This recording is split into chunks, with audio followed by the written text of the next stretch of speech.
صوم کی عبادت کی خصوصیت کیا ہے؟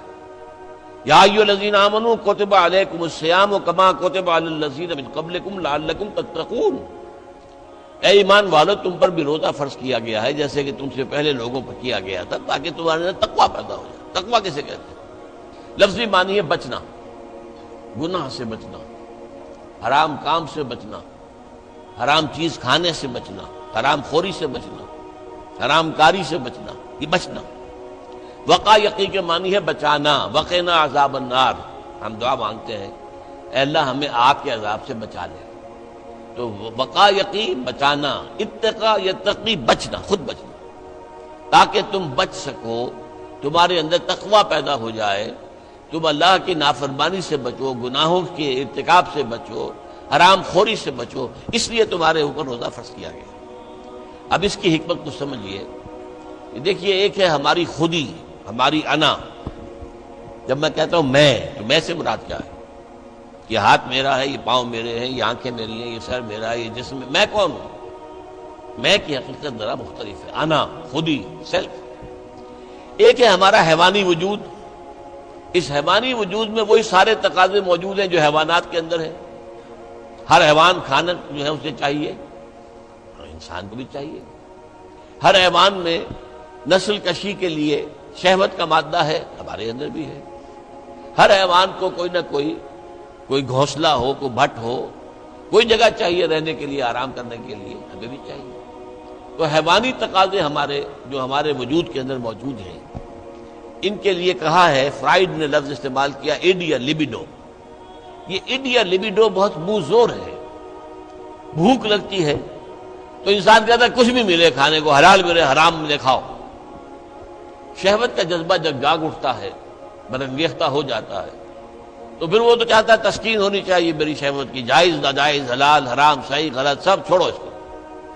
اس کے لیے کنٹرول پیدا کرنا، ضبط نفس، کہ آپ اپنے نفس پر کنٹرول کر سکیں، نفس آپ پر حاوی نہ ہو جائے، جو اس کا حکم دے، جو بھی وہ حکم دے آپ اس کی پیروی کریں، نہیں، نفس کو اپنے قابو میں رکھیں، اپنی مرضی کے مطابق اسے چلائیں۔ اس کی مثال ایسے ہی ہے کہ جیسے ایک گھوڑا ہے اور ایک سوار ہے اس پر۔ اب اگر گھوڑا منہ زور ہے، طاقتور ہے، اور سوار بیچارہ کمزور ہے تو کیا ہوگا؟ گھوڑا کہیں پٹک دے گا اس کو، کہیں کسی کھائی میں پھینکے گا یا کچھ اور کرے گا۔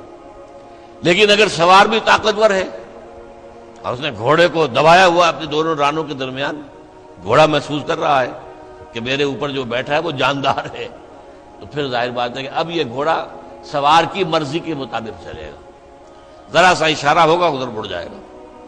اسی طرح ہمارا یہ نفس ہے، یہ حیوانی وجود جو ہے، یہ گھوڑے کے مانند ہے، اور ہماری انا یا ہماری خودی یا ہماری سیلف یہ اس پر سوار ہے۔ اگر سیلف کمزور ہے، گھوڑا طاقتور ہے، تو انسان کی ہلاکت، بربادی ہے، تباہی ہے۔ نفس حاکم ہو گیا، نفس سے ہمارا کہ ہم غلام بن گئے، تباہی اور بربادی ہوگی۔ ہاں اگر آپ کی انا مضبوط ہے، آپ کی خودی طاقتور ہے، آپ کی سیلف جو ہے اس کے اندر طاقت ہے، تو یہ حیوانی وجود اب آپ کے کام آئے گا۔ گھوڑا جیسے آپ کو آپ کی مرضی کے مطابق لے کر جائے گا، منزل تک پہنچائے گا، ایسے اس حیوانی وجود کو استعمال کر کے آپ نیکیاں کمائیں گے، خیرات حسنات، اللہ کو راضی کرنے کے لیے کام کریں گے۔ اس ہاتھ کو اسی کام کے لیے استعمال کریں گے، ان ٹانگوں کو اسی کام کے لیے استعمال کریں گے، اس زبان کو اسی کام کے لیے استعمال کریں گے۔ تو یہ ہے اگر آپ کا کنٹرول نفس پر ہے، اس کا نام ہے ضبط نفس۔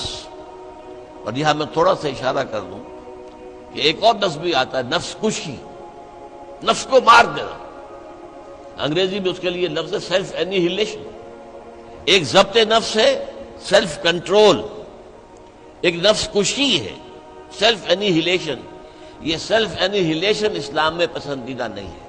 نفس کو کچلو مت، گھوڑے کو مارو نہیں، یہ تو کام کی شے ہے، بس گھوڑے پر قوت حاصل کرو، گھوڑے کو اپنے کنٹرول میں رکھو، ورنہ نفس کا بھی حق ہے۔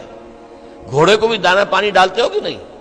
تمہارے نفس کا بھی حق ہے۔ وَإِنَّ لِنَفْسِكَ عَلَيْكَ حَقًّا وَإِنَّ لِزَوْجِكَ عَلَيْكَ حَقًّا وَإِنَّ لِزَوْرِكَ عَلَيْكَ حَقًّا۔ تم پر تمہارے اپنے نفس کا بھی حق ہے، تم پر تمہاری بیوی کا بھی حق ہے، تم پر تمہارے جو ملنے کے لیے لوگ آئیں، ملاقاتی ہوں، زیارت کرنے پائے، ان کا بھی حق ہے۔ اس نفس کا بھی حق ہے، اس نفس کا بھی حق اسے ادا کرو، لیکن حلال، حرام نہیں۔ یہ حرام اور حلال کے فرق کے لیے ضبط کی ضرورت ہے، کنٹرول کر سکتے۔ اس کنٹرول کے لیے روزے کی ایک مشقت کہہ لیں یا مشق کہہ لیں، یہ مشق ہے کہ آپ نے سال میں یہ 30 دن یا 29 دن میں شدید بھوک کے باوجود حلال چیز بھی نہیں کھائی، کھانا موجود ہے، شدید پیاس ہے، فرض کیجئے کہ آپ عین دوپہر میں دفتر سے